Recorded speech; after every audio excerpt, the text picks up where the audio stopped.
Hey guys, welcome back to All Things Graft. You may have recently learned that Graft will be having an ASIC-resistant fork soon to prevent ASIC miners from mining on the network.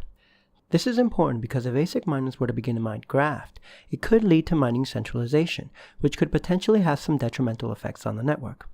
But what exactly is a fork? Well, to understand a fork, we must first understand what a blockchain is and the role miners play in maintaining a blockchain network.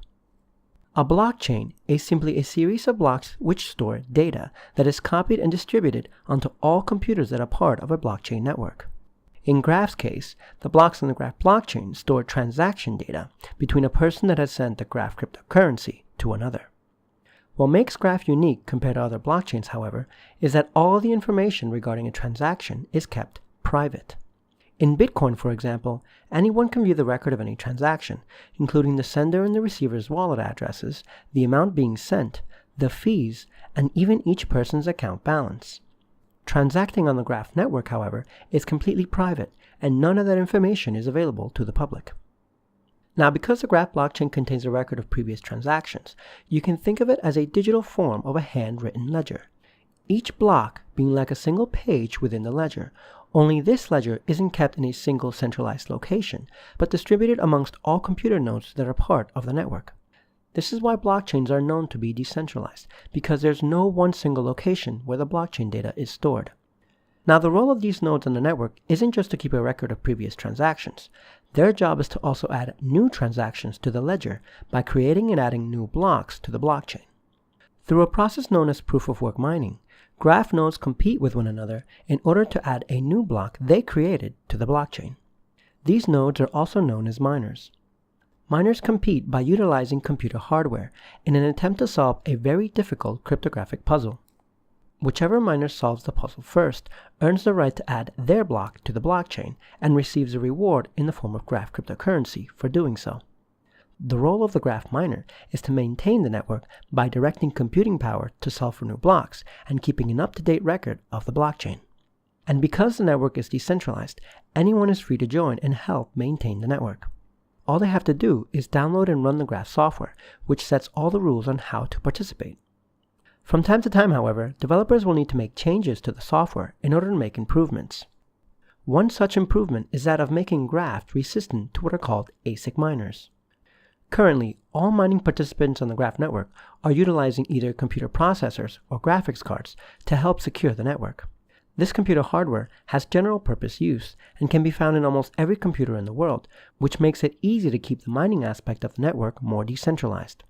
An ASIC, however, is dedicated computer hardware, customized to do only one thing, to mine, and is easily able to outperform all other hardware.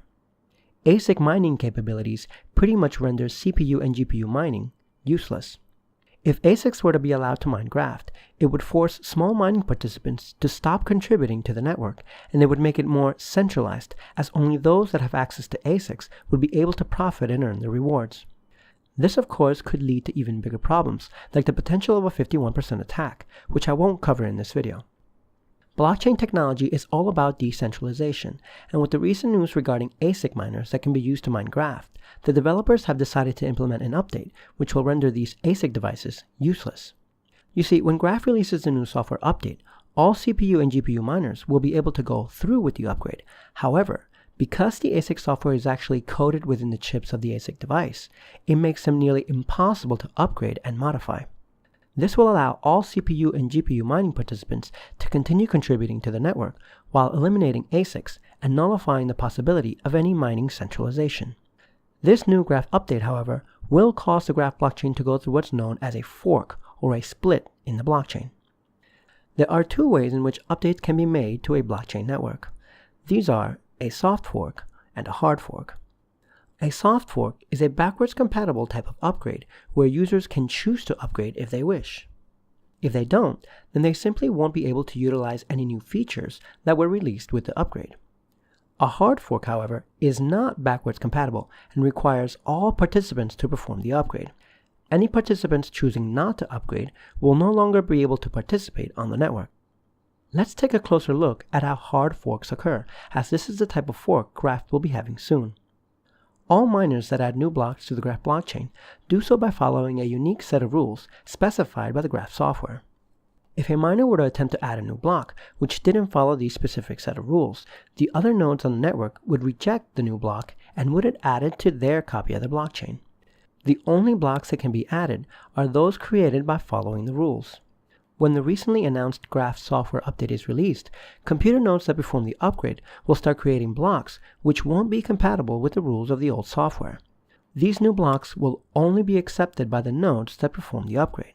Those that don't will continue to create and add new blocks using the old set of rules. This will result in a split or a fork of the original chain into two different chains, both having an identical history of previous transactions. This will occur at a predetermined block number, or block height, which is specified by the rules of the new upgrade. It's important for all miners to update their software before we reach that block height, as development on the Graft network will only continue on the new chain. Mining on the old chain will simply be a waste of time. I hope this video gave you a better understanding of the upcoming Graft anti-ASIC fork. If you liked this video, please don't forget to hit that like button.